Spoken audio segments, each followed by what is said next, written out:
दोस्तों, वक्फ संशोधन कानून पर नरेंद्र मोदी उत्तर से दक्षिण और पूरब से पश्चिम तक फंस चुके हैं। पश्चिम बंगाल में तो कई जिलों में नए वक्फ कानून के खिलाफ प्रदर्शन हो रहे हैं और हालात बेकाबू हो चुके हैं। बिगड़ती स्थिति के लिए राज्य के बीजेपी नेता ममता बनर्जी को दोष दे रहे हैं, तो ममता बनर्जी ने भी दो टूक जवाब दे दिया है कि कानून मैंने नहीं बनाया बल्कि केंद्र ने बनाया है, तो जवाब भी उसी से मांगे जाने चाहिए। यानी बीजेपी की केंद्र सरकार ने राज्यों की बीजेपी इकाइयों को दुविधा में फंसा दिया है। इधर जम्मू कश्मीर में महबूबा मुफ्ती भी नए वक्फ कानून के विरोध में आज चिट्ठियां लिखी हैं और वो लगातार इस वक्फ कानून के विरोध में हैं। और आप जानते हैं कि उधर जम्मू कश्मीर विधानसभा में भी इसको लेकर हाथापाई तक की नौबत आ गई। इधर महबूबा मुफ्ती ने तमिलनाडु के सीएम एमके स्टालिन, पश्चिम बंगाल की सीएम ममता बनर्जी, कर्नाटक के सीएम सिद्धारमैया, इन तमाम मुख्यमंत्रियों को महबूबा मुफ्ती ने चिट्ठी लिखकर आभार जताया है कि उन्होंने इस कानून का खुलकर विरोध किया। महबूबा मुफ्ती ने लिखा है इस चिट्ठी में कि इस अंधेरे समय में आपकी हिम्मत और स्पष्टता आशा की एक दुर्लभ किरण है। कुछ सिद्धांतवादी आवाजों के साथ आप न्याय और भारत के समावेशी विचार के लिए खड़े हुए हैं।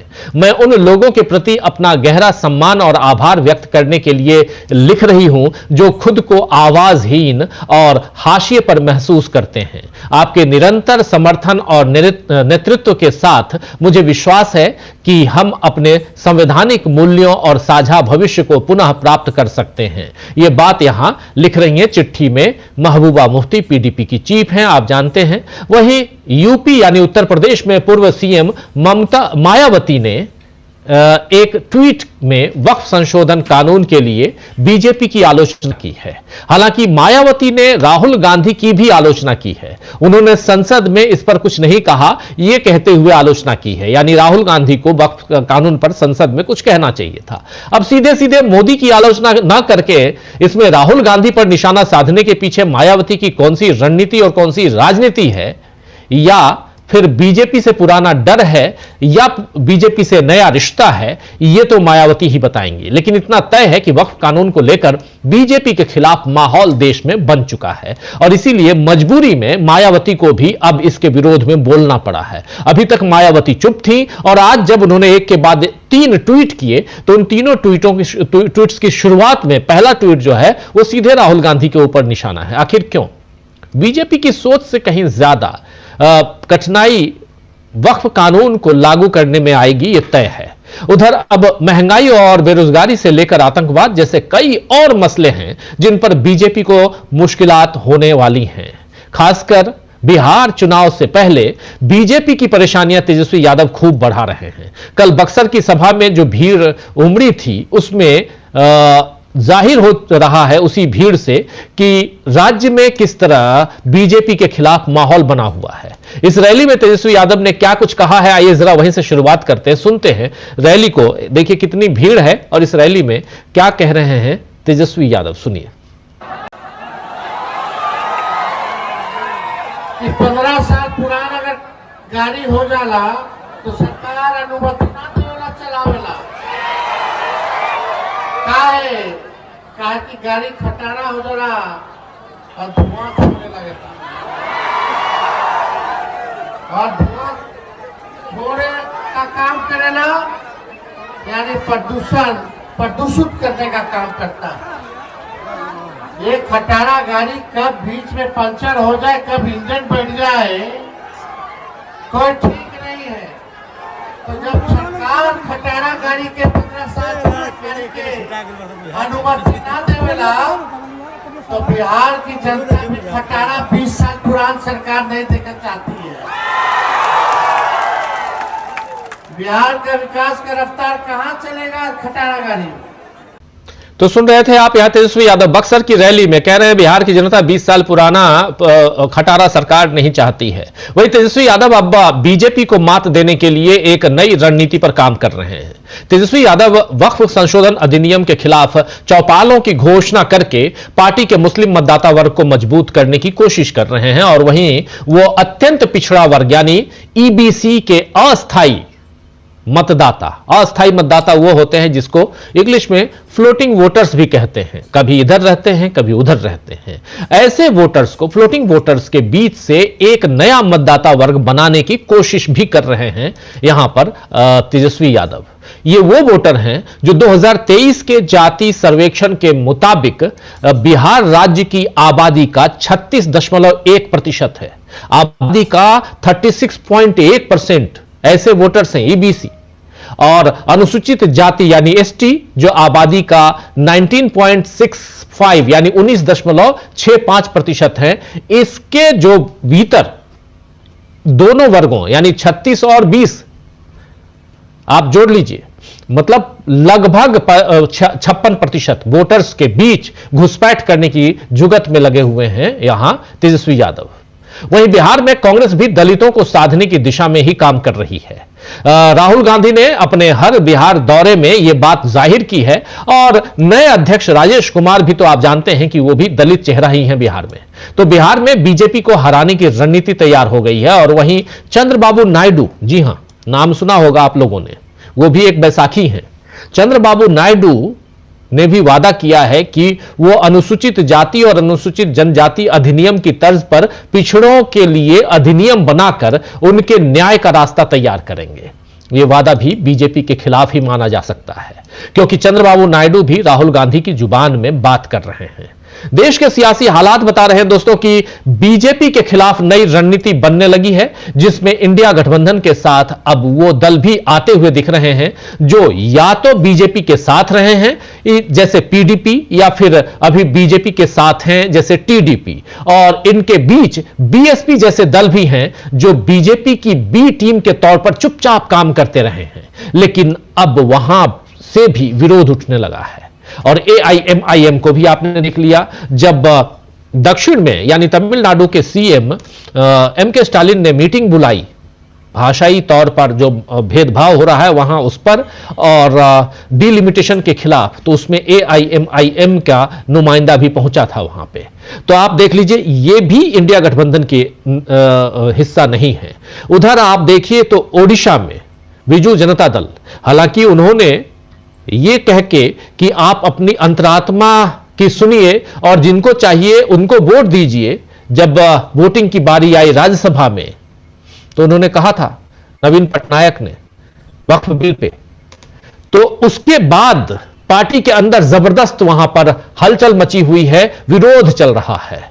तो वो भी इधर इंडिया गठबंधन की तरफ आते हुए दिखाई दे रहे हैं।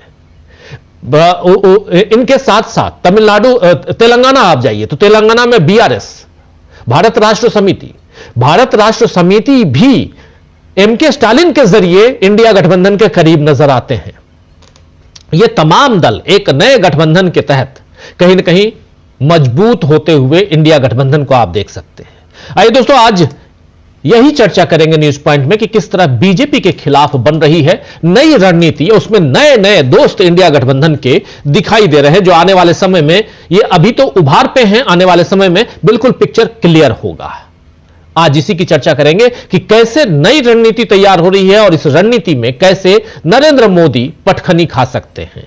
हम चर्चा की शुरुआत करें उससे पहले हमारे तमाम साथियों को स्क्रीन पर ले आइए और उनसे आपका परिचय करवाऊं। देखिए, 4 वरिष्ठ साथी जुड़े हुए हैं। अमलेंदु उपाध्याय जी हैं, हमारे साथ प्रशांत टंडन जी हैं, प्रशांत जी का नाम ठीक कर लीजिए, हमारे साथ शकील अख्तर जी हैं, और हमारे साथ जुड़े हुए हैं प्रोफेसर रविकांत जी। आप चारों का स्वागत इस्तकबाल है। स्वागत इस्तकबाल आप तमाम दोस्त साथी शुभचिंतक आप सबका, जो अब तक जुड़ चुके हैं उनका भी, जो जुड़ने वाले हैं उनका भी। सीधे आना चाहता हूं प्रोफेसर रविकांत जी आपके पास। मायावती जी आज सुबह सुबह 3 ट्वीट दाग दिए। बिल्कुल आज सो के उठे, 1 कप चाय पी और बोली नहीं आज विरोध कर देना है, वक्फ संशोधन का विरोध करना है, नए कानून का विरोध, क्योंकि ये इसके मामले में तो अब सुप्रीम कोर्ट में 16 तारीख को सुनवाई होगी। परसों यानी कल बैसाखी है 13 तारीख को, परसों बाबा साहब की जयंती भी है, बाबा साहब अंबेडकर साहब को भी याद किया जाएगा, कानून की बात आएगी, संविधान की बात आएगी, तो मायावती जी की भी बात आनी चाहिए। इसलिए चलो आज एक ट्वीट कर देते हैं, एक ने 3-3 ट्वीट, और शुरुआत कहां से की जाए तो राहुल गांधी से शुरुआत कर देते हैं। क्या ऐसे राजनीति चलती है?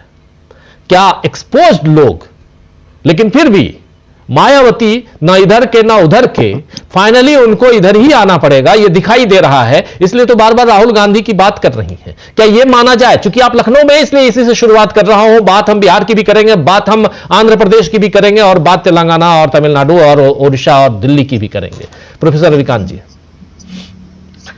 देखिए, जो 2024 के लोकसभा चुनाव ने ये दिखा दिया कि तमाम बेईमानियों और तमाम सरकारी तंत्र के उपयोग के बावजूद नरेंद्र मोदी को हराया जा सकता है बहुत आसानी से। 2024 के लोकसभा चुनाव के पहले जो इंडिया अलायंस बन रहा था वो भी आगे चल करके बिखर गया, लेकिन राहुल गांधी की अपनी मेहनत ने और विपक्ष जितना भी एकजुट हो सका, उसने जो मुहिम छेड़ी संविधान बचाने की, उसने नरेंद्र मोदी को एक बड़ी शिकस्त दी। उत्तर प्रदेश और महाराष्ट्र, ये दो राज्य ऐसे जहां पे बहुजन की राजनीति, सामाजिक न्याय की राजनीति, अम्बेडकराइट राजनीति का एक बड़ा स्पेस रहा है। भले ही मायावती आज समाप्त प्राय हो उनकी राजनीति, लेकिन कांशीराम जी के मूवमेंट ने संविधान, डॉक्टर अंबेडकर और बहुजन वैचारिकी को लेकर के जो चेतना पैदा की थी, उसका सीधा विरोध बीजेपी को मिला और उसका लाभ इंडिया अलायंस को मिला। सबसे महत्वपूर्ण बात यह थी कि उत्तर प्रदेश में जो बीएसपी का वोटर भी रहा कभी, जो कभी कांग्रेस के खिलाफ भी खड़ा होता था या समाजवादी पार्टी को नहीं चाहता था, उसने भी संविधान बचाने के लिए सपा और कांग्रेस के गठबंधन को वोट किया। बीएसपी पहली बार, मुझे लगता है कि 3 दशक के बाद 2.5 अंक से नीचे आ गई, 9% पर आ गई। इस राजनीति को मायावती भी समझ रही है, ऐसा नहीं कि वो नहीं समझ रही होंगी, लेकिन जिस तरह से उनको लगातार डराया जा रहा है, और ये पूरा देश डरा हुआ है, खास करके राजनेताओं पर तो जिस तरीके से चाबुक चल रहे हैं, ईडी सीबीआई का जो लगातार अटैक हो रहा है, उसने मायावती को भी डरा के रखा हुआ है। तो वो साइलेंट मोड पर रहती हैं या फिर किसी मुद्दे पर ट्वीट करती है तो उसमें कांग्रेस पार्टी, सपा भी और बीजेपी तीनों को लपेटती हैं। बीच में तो बीजेपी पर खामोश रहती थी, अब इस समय थोड़ी मुखर हुई है वो बीजेपी पर, लेकिन राहुल गांधी का जरूर जिक्र करती हैं। और उसकी बड़ी वजह है कि राहुल गांधी जिस तरह से एक बहुजन नायक के तौर पर उभरे हैं, मुस्लिम समाज जिस तरह से उन्हें देख रहा है, और मैं तो बार बार कहता हूं कि राहुल गांधी के साथ दलितों और मुसलमानों का दर्द का रिश्ता है।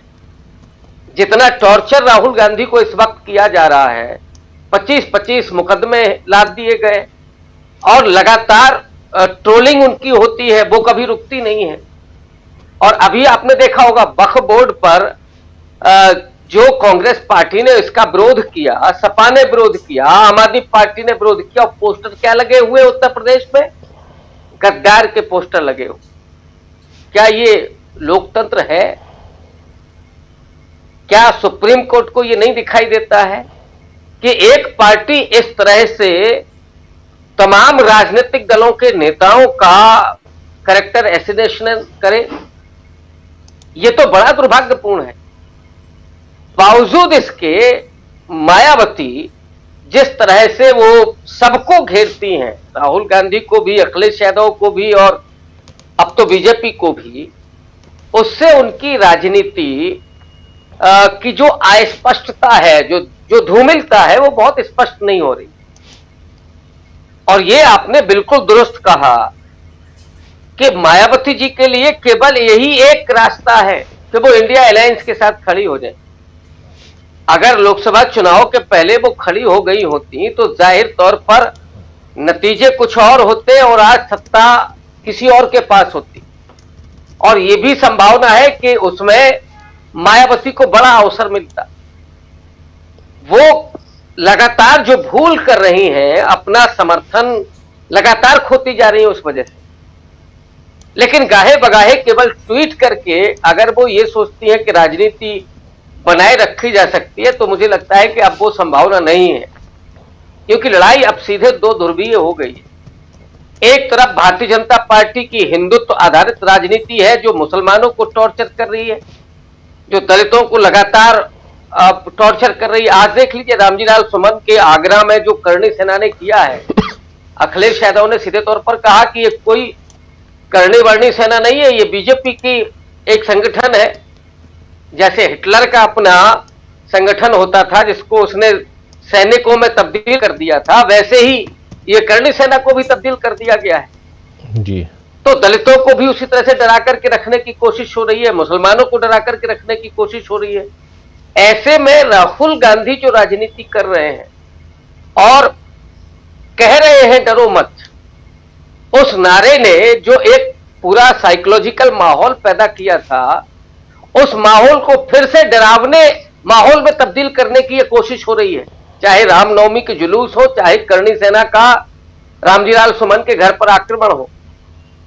तो ऐसे में या तो मायावती को खुल करके आकर के और अपनी राजनीति को बहुत स्पष्ट करना चाहिए, देश के दलितों, पिछड़ों, अकलियत समाज के लोगों के साथ खुल करके खड़ा होना चाहिए। अब ये नहीं है कि सुप्रीम कोर्ट में मामला गया तो आज उन्होंने ट्वीट किया, ये पार्टी को खुल करके उनको खड़ा कर देना चाहिए सड़क पर। अगर ऐसा होता है तो निश्चित रूप से जो इंडिया अलायंस है वो और ज्यादा मजबूत होगा।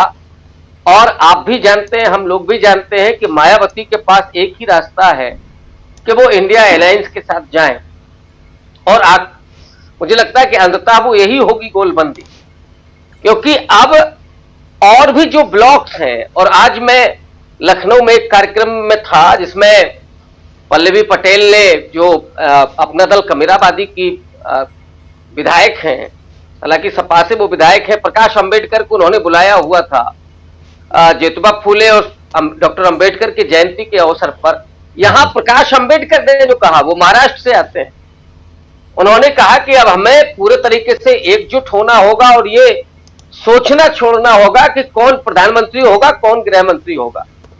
ये जो स्पष्ट अब सोच बन रही है, प्रकाश अंबेडकर इस बात को कह रहे हैं, मुझे लगता है कि यही खुला हुआ दृष्टिकोण मायावती का भी होना चाहिए कि इस समय जरूरत है संविधान को बचाने की, लोकतंत्र को बचाने की, और उस संविधान को जो मायावती की राजनीति रही है कि जो बहुजन समाज को अधिकार संपन्न बनाता है, संविधान जो संविधान उन्हें मनुष्यता का दर्जा देता है, जो जीने का अधिकार देता है, पढ़ने लिखने नौकरी करने का अधिकार देता है, जो आरक्षण का अधिकार देता है, उस संविधान को बचाने के लिए मायावती को उसी स्पष्टता के साथ जैसे आज पल्लवी पटेल के कार्यक्रम में प्रकाश अंबेडकर खड़े हुए थे, और मैं उस कार्यक्रम में मौजूद था, इसलिए इस बात को रेखांकित कर रहा हूं। राजीव जी। जी बिल्कुल बिल्कुल, मायावती का